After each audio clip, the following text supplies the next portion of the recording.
Tips: membuat tongkol jagung besar dan memuaskan, secara kualitas dan hasil.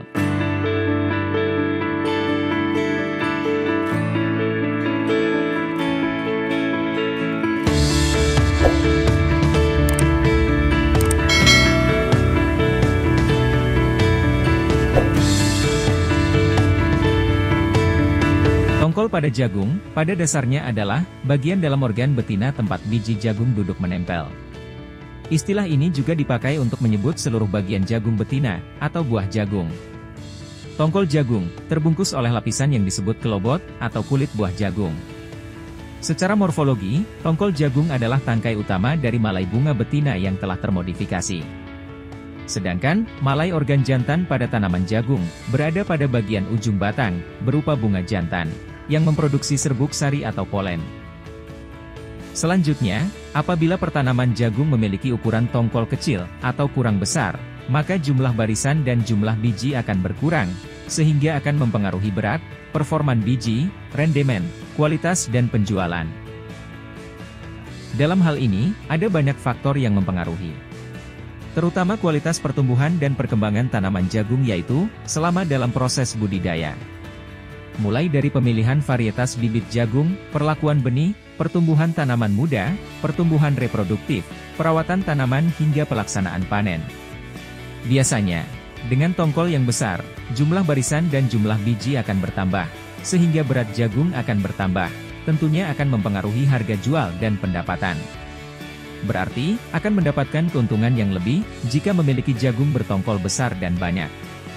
Ada beberapa teknis yang bisa dilakukan, agar jagung bertongkol banyak, besar dan berbobot. 1. Pemenuhan kandungan nutrisi. Membuat tongkol jagung menjadi besar bisa dilakukan dengan memenuhi kandungan nutrisi yang dibutuhkan oleh jagung. Secara umum, jagung membutuhkan dua jenis unsur hara. Pertama, unsur hara makro. Kedua, unsur hara mikro. Unsur hara makro merupakan unsur hara yang dibutuhkan tanaman jagung dalam jumlah yang banyak. Sedangkan unsur hara mikro tidak dibutuhkan sebanyak unsur hara makro. Namun, tetap penting untuk pertumbuhan tanaman jagung. Nitrogen, fosfor, dan kalium termasuk dalam unsur hara makro. Unsur yang termasuk dalam unsur hara mikro adalah kalsium, magnesium, sulfur, besi, mangan, zinc, tembaga, boron, dan klor. Hidrogen bisa didapatkan jagung dari air hujan, irigasi atau disiram. Oksigen dan karbon didapatkan dari proses fotosintesis yang berlangsung selama ada cahaya matahari.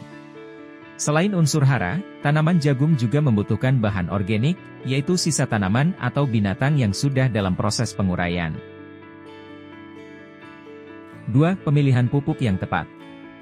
Setelah mengetahui nutrisi yang dibutuhkan oleh tanaman jagung, pemilihan pupuk yang tepat menjadi sangat penting, yaitu pupuk kimia dan pupuk organik. Pupuk kimia adalah pupuk yang berisikan hara kimia yang sudah disesuaikan dengan kebutuhan tanaman, sedangkan pupuk organik berasal dari bahan alami, sehingga memiliki bahan organik yang lebih baik. Kedua jenis pupuk tersebut memiliki kelebihan dan kekurangan tersendiri, sehingga kombinasi keduanya menjadi sangat penting. Kelebihan pupuk kimia adalah mengandung nutrisi yang sudah sesuai dengan kebutuhan tanaman, dan secara instan bisa digunakan fast release. 3. Penggunaan zat pengatur tumbuh. Zat pengatur tumbuh, ZPT, memiliki peran yang sangat penting bagi pertumbuhan dan perkembangan tanaman jagung. Zat pengatur tumbuh atau fitohormon tumbuhan, merupakan senyawa organik yang bukan hara, dan dalam jumlah sedikit dapat memacu, menghambat dan dapat merubah proses fisiologi tumbuhan. Zat pengatur tumbuh memberikan kontribusi penting dalam pertumbuhan, perkembangan dan produksi tanaman jagung, terutama menginisiasi tongkol menjadi besar, banyak dan berbobot. Pemahaman tentang fungsi dan peran hormon terhadap pertumbuhan dan perkembangan tanaman adalah hal yang wajib untuk dipelajari. Sebab penggunaan hormon tersebut harus dilakukan dengan tepat. 4. Pemilihan benih jagung hibrida bermutu dan unggul. Kesalahan pemilihan varietas akan menyebabkan tanaman jagung mudah terserang penyakit dan tumbuh kerdil.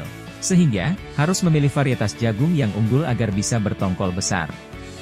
Gunakan benih jagung hibrida, jenis varietas jagung yang unggul dapat dilihat dari beberapa ciri, seperti memiliki sertifikat resmi dari BPSB, yaitu berlabel biru, produsen terakreditasi secara nasional, dan memiliki petugas di lapangan. Tips: membuat tongkol jagung besar dan memuaskan, secara kualitas dan hasil, adalah 1. Perlakuan benih. Dilakukan 3 jam sebelum melakukan penanaman. Yaitu mencampurkan secara merata pada benih, 3 jenis agro input, yaitu, ZPT, yang mengandung auksin, sitokinin dan giberelin. Lalu, menambahkan fungisida, yang disarankan untuk perlakuan benih, misalnya dimetomorf dan piraclostrobin. Dan insektisida, yang mengandung bahan aktif thiametoxam. Menggunakan takaran, yang disarankan pada petunjuk pemakaian, biasanya terdapat pada label produk. 2. Masa perawatan tanaman muda. Masa perawatan tanaman muda, akan dilakukan pada saat jagung berusia 7 atau 10 hari, 14 hari, 21 hari, 28 hari, 30 atau 35 hari, dan 42 hari setelah tanam, yaitu A. Pemberian pupuk. Pupuk kimia berupa urea, 100 kg per hektar, dan NPK 15 sebanyak 250 kg per hektar. Pemupukan pertama, diberikan pada umur 7 atau 10 hari setelah tanam. Dan pemupukan kedua, diberikan pada umur 30 atau 35 hari setelah tanam. Pupuk organik, berupa pupuk kandang, bisa dilakukan pada saat pengolahan tanah, saat penanaman, yaitu sebagai penutup lubang tugal. Untuk umur 65 hari setelah tanam, aplikasi pupuk organik adalah bahan dengan kandungan K tinggi, seperti ekstrak sabut kelapa, atau abu janjang kelapa sawit. Untuk umur tanaman 90-98 hari setelah tanam, aplikasi penyemprotan pupuk organik, berupa hasil ekstrak daun lamtoro, yang disemprotkan secara merata ke daun tanaman jagung. B. Aplikasi ZPT, dan pestisida. Aplikasi ZPT, dilakukan pada saat tanaman berumur 14, 28 dan 42 hari setelah tanam. Dalam pelaksanaannya bisa dicampurkan dengan insektisida dan fungisida. Fungisida dan insektisida yang digunakan harus sinergis dengan ZPT, sehingga perlu dilakukan uji inkompatibilitas sebelum pencampuran, melalui pembuatan larutan induk terlebih dahulu. C. Penyiangan gulma. Tindakan ini bisa dilakukan manual dengan menggunakan pencabutan, pencangkulan dan bisa juga dengan menggunakan herbisida selektif. Sebaiknya dilakukan pada saat tanaman berumur 14 hari setelah tanam. D. Pembumbunan. Tindakan ini di beberapa tempat disebut pendangiran, yaitu menutup akar tunjang, breastroot, tanaman jagung dengan tanah.